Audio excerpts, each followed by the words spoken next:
Sorry,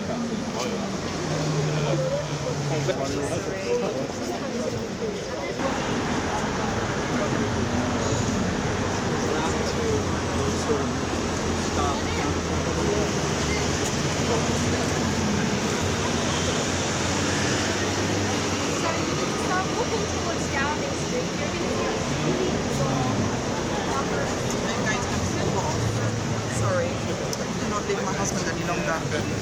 I'll see you tomorrow. هذا عبادة السيد علي محمد روزي وفاء الجيلي أحمد أبو عيشة إسرائيل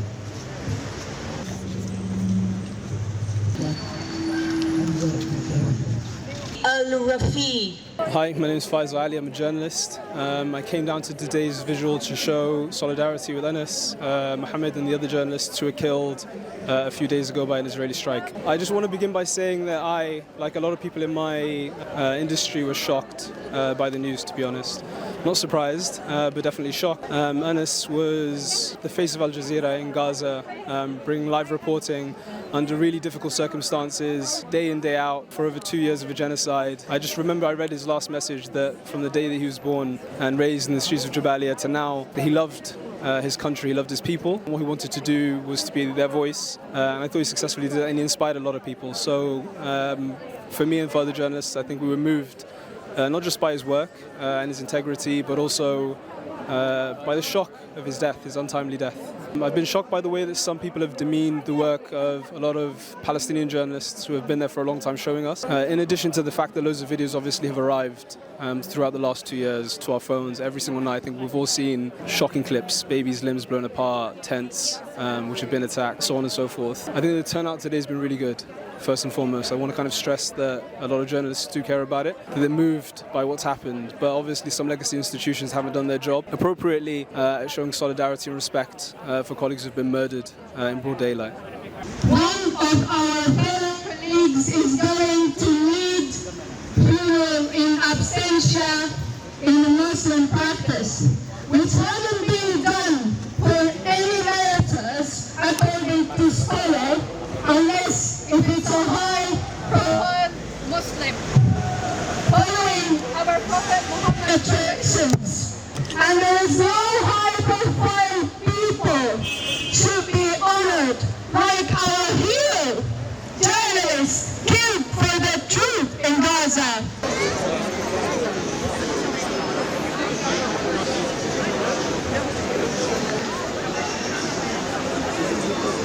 So I'm Mark Wadsworth. I'm the former officer of the London Freelance Branch, which organised this protest today, founder of the Anti-Racist Alliance, which became Europe's largest black-led anti-racist movement, and the help to parents of murdered black teenager Stephen Lawrence set up their campaign for justice, and co-founder of the Liberation Movement, here in support of this protest against the murder of more than 200 journalists in the Palestine-occupied territories, Gaza, and that has been done by the Israeli Defense Forces so as to hide their war crimes, their genocide, their ethnic cleansing.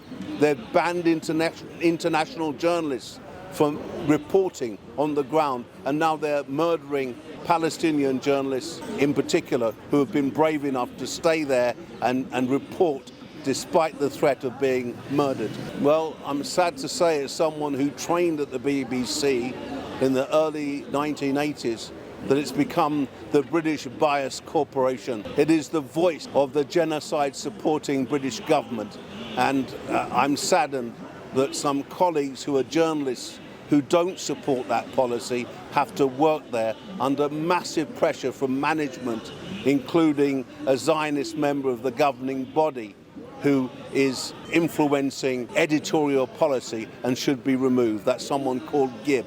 My thoughts today are we will succeed in the end. I agree with my journalist colleague Owen Jones, who says there will be a day of reckoning, that the likes of Starmer and Lamy will be dragged to The Hague and Palestine will be free. Free, free Palestine.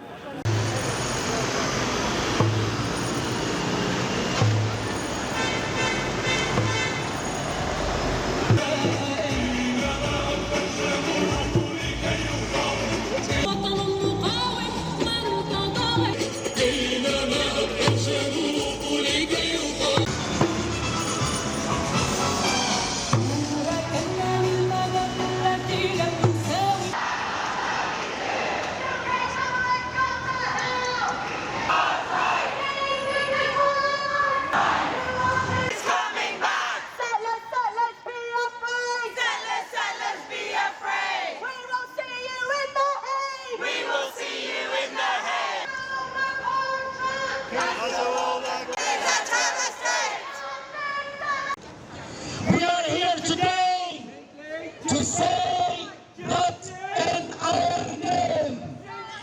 We are here to simply say it out loud, provocatively and invocatively. This is that we are amplifying the sound that's been silenced. The truth will be televised. The truth shall not be defeated. Our voices will be their voices. We shall carry the voices of truth, and we will stand in solidarity with their families, with their colleagues.